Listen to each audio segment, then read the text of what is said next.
नमस्कार. Myself Sunita Amritsagar, assistant professor, doctor Babasaheb Ambedkar महाविद्यालय, Peth Vadgaon, department of commerce, BCom part 3, semester 5. विषय आहे आधुनिक व्यवस्थापन पद्धती. याच्यामध्ये आपण कामगिरी व्यवस्थापन हा भाग पाहतोय. पाठीमागच्या लेक्चरला आपण प्रक्रिया पाहिली होती, कामगिरी व्यवस्थापनाची प्रक्रिया समजावून घेतली होती आणि यातला हा शेवटचा भाग आहे या टॉपिक मधला, कामगिरी व्यवस्थापनाची गरज. आपण बघूया. तर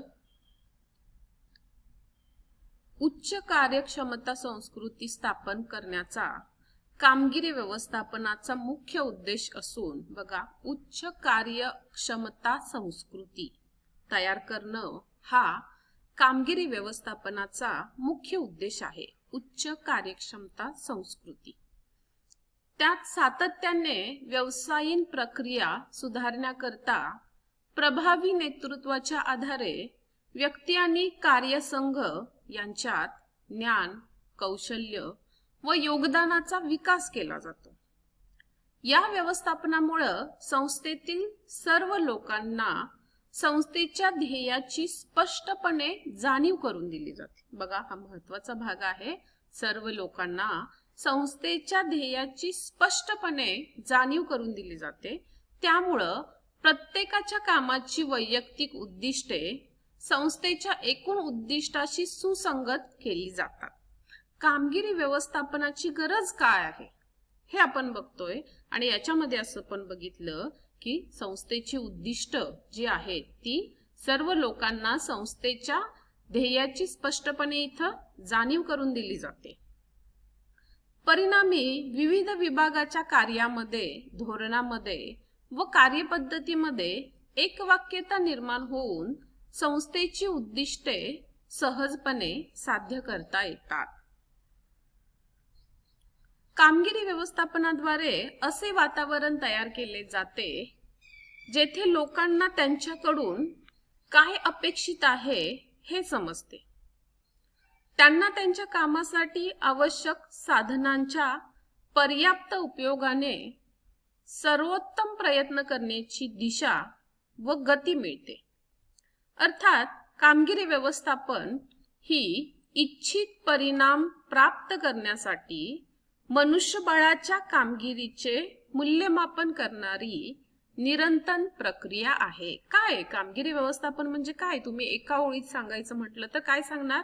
तर कामगिरी व्यवस्थापन ही इच्छित परिणाम प्राप्त करण्यासाठी, अपेक्षित परिणाम, आपल्याला कशा स्वरूपाचा बदल हवा आहे, आपल्याला काय आउटपुट पाहिजे आहे, तर ते आउटपुट किंवा इच्छित परिणाम प्राप्त करण्यासाठी मनुष्यबळाच्या कामगिरीचे मूल्यमापन करणारी निरंतर प्रक्रिया. मनुष्यबळाच्या कामगिरीचं मूल्यमापन करणारी जी काही प्रक्रिया पार पाडली जाते त्याला आपण कामगिरी व्यवस्थापन असं म्हणतो. आजच्या जागतिक स्पर्धात्मक युगात संस्थांना टिकून राहण्यासाठी आणि स्पर्धात्मक लाभ मिळवण्यासाठी व्यूहरचनात्मक मानवी संसाधनाचे महत्त्व समजले आहे. आपण बघितलं की इतर सगळ्या घटकांपेक्षा मानवी संसाधनाचा घटक जो आहे तो जास्त महत्त्वाचा असतो. संस्थेचे अंतिम ध्येय साकार करण्यासाठी कर्मचाऱ्यांना कार्यक्षम बनवण्याकरिता कामगिरी व्यवस्थापन प्रणाली महत्त्वपूर्ण भूमिका बजावते.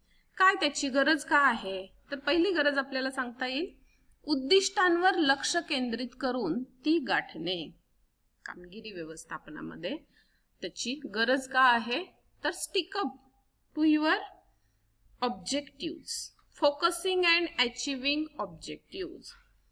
या व्यवस्थापनामुळं संस्थेच्या एकूण उद्दिष्टाबद्दल सर्व विभाग व कर्मचाऱ्यांना माहिती होते. प्रत्येक विभाग व कर्मचाऱ्यांचे ध्येय संस्थेच्या उद्दिष्टांशी सुसंगत केली जातात.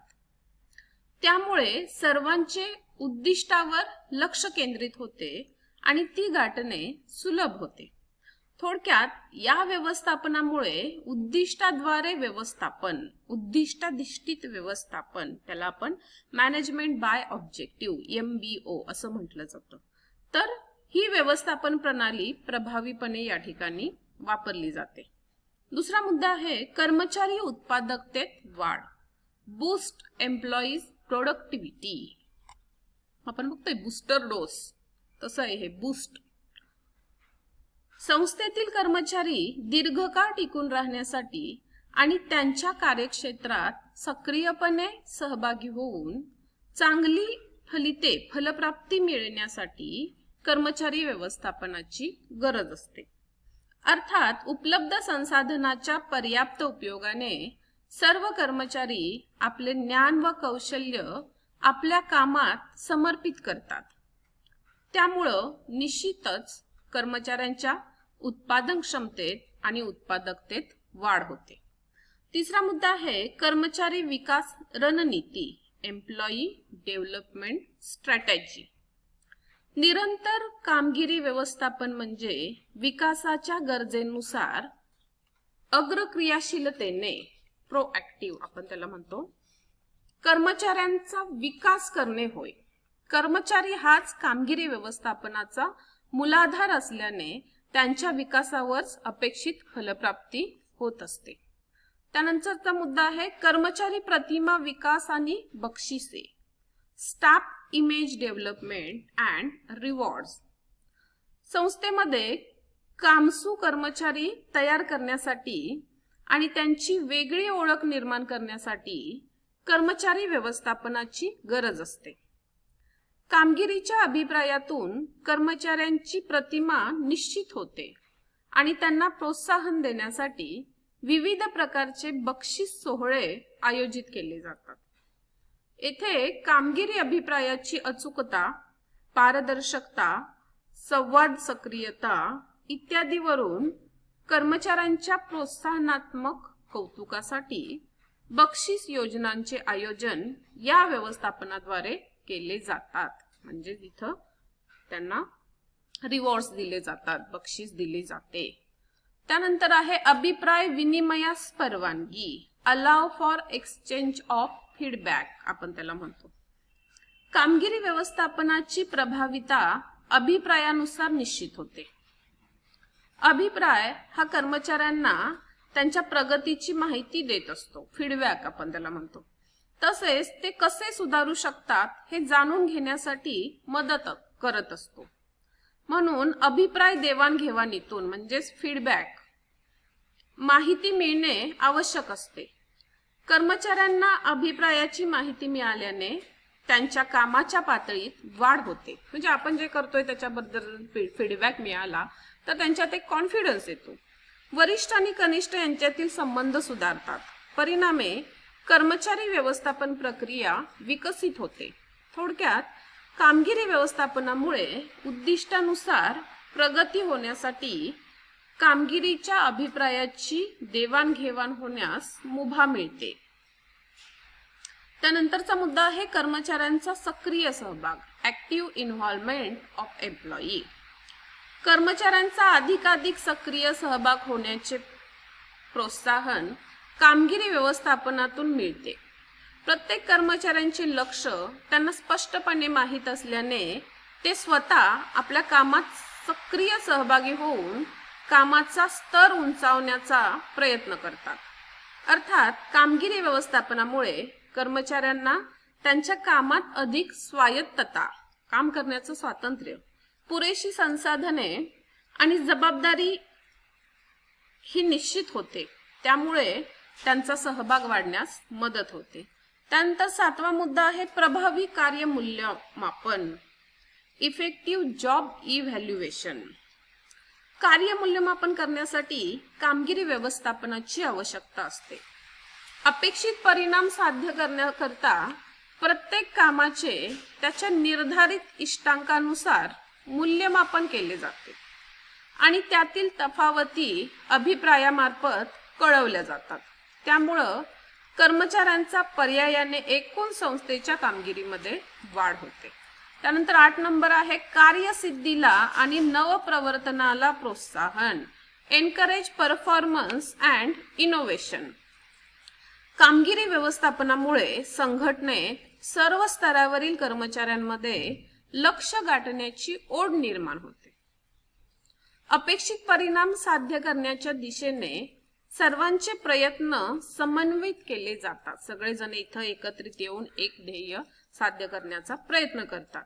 कोणतीही कृती अंदाजाने किंवा अनावश्यकपणे केली जात नाही. त्यांच्या मनामध्ये विविध नवीन विचार, कल्पना येतात. त्यामुळे मार्गाचा स्वीकार करून भविष्याचा वेध घेण्याचा दृष्टिकोन तयार होतो. बघा, कोणतीही कृती अंदाजाने किंवा अनावश्यक केली जात नाही. 9 नंबर आहे संस्थेच्या स्पर्धात्मक शक्तीत वाढ.